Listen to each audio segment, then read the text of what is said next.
the Schmo with the Pro. He's 23-3. He's the most underappreciated champ in UFC history. He's the Bantamweight champ, the Funk Master, Aljamain Sterling, in the flesh, Xtreme Couture, Las Vegas, Nevada. How we doing? Doing great. It's a beautiful day out here in Vegas and getting ready to get some work in. And, Dana finally got me that Lambo I've been asking for. That's right, man. You pulled up in a green Lamborghini, man. He finally came through for you. He did. He's a man of his word. Wow. Is that all the gadgets, all the gizmos, everything you envisioned? It's a pretty damn nice car. I'll tell you that. It's a very nice car. So now Dana White and you best buds now. I think so. He knows the money fight. He knows the real main event. I main evented the last one, and he knows who to call when he needs another main event. That's right. Now you're going back-to-back times. Always pulling up the shades.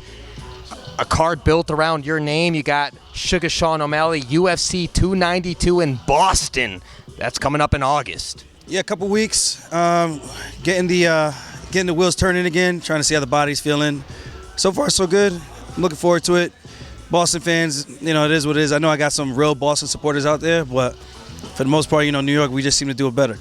Staying on the East Coast at least, but talk to the Schmo for a second, man. Sean O'Malley. We haven't seen much of his ground game because he's been knocking people out. What do you think is the biggest threat that he's going to pose for you inside the octagon? When's the last time he knocked anybody out, though? Are any of those guys even in the UFC anymore? Burn. I don't know. The guy, we're going to find out. That's a beauty about this sport. I can say what I want to say. He can say what he wants to say. But eventually we're going to get locked in there on April 19th, August 19th. And, I'm going back in time. Yeah. So we'll figure it out August 19th, and we'll see who is who. I'll be four-time Funk, and after that, don't call my phone Dana. Don't call my phone Hunter. I'm on vacation for a very long time. Certainly earned it, but do you think getting your hand raised will be the last time we see you as the Bantamweight champion? You're going to relinquish the belt? You're going to go at the 145? Is that still the plan? That's the plan, but, obviously taking things one fight at a time. Got to see how this one goes. Sean's a tough dude. I'm not looking past him by any means. And with that being said, I finished him in one. How are you doing training camp? You're going to be spending some time here in Vegas, then you're going to go all the way back to New York with Ray Longo and team. How are you doing it? We're going to spend some time here in Vegas first, get all the wheels turning, the PT work, get everything looked at, strength and conditioning, get the bodies that we need. We've got some really good guys to work with out here, especially the Basharat brothers. They're going to give me some really good looks for this. Some other Mexican boxers out here, really good switch stance people.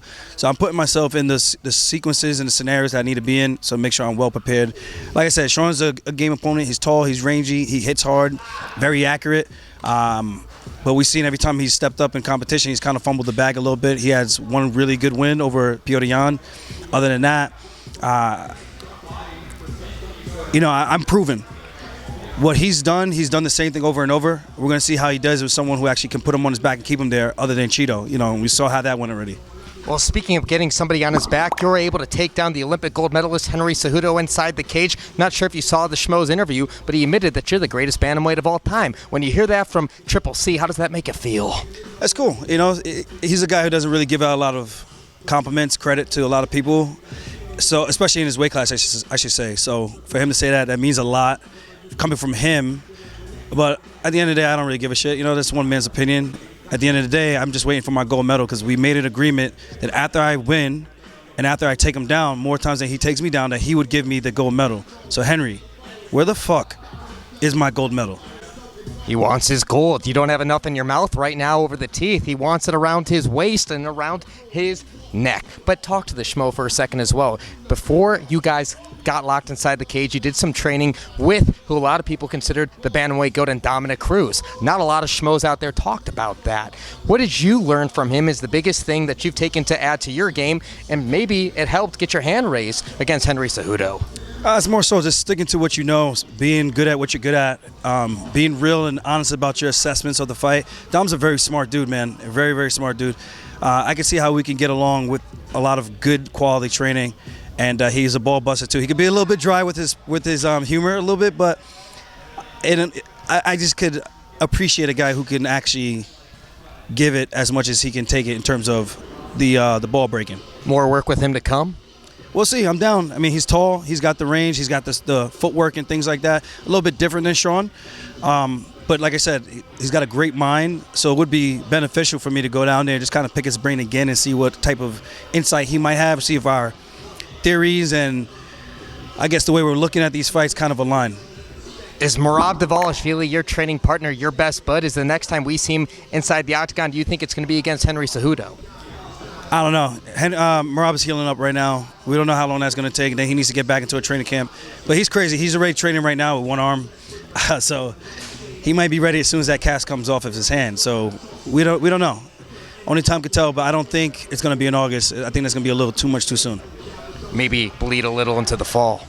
Yeah, I can see that happening. If Henry really wants to lose to 2 New York guys, man, come out here and get that ass whipped by 2 New York guys. We could do that and show everybody that we are who we say we are.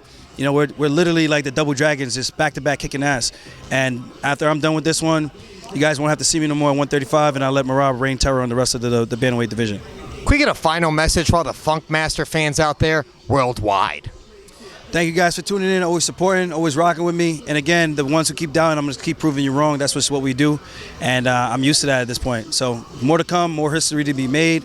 And stay tuned to the Funk Show, because we're going to end the Sugar Show on August 19th. He's the pro. I'm the Schmo Xtreme Couture. We're out.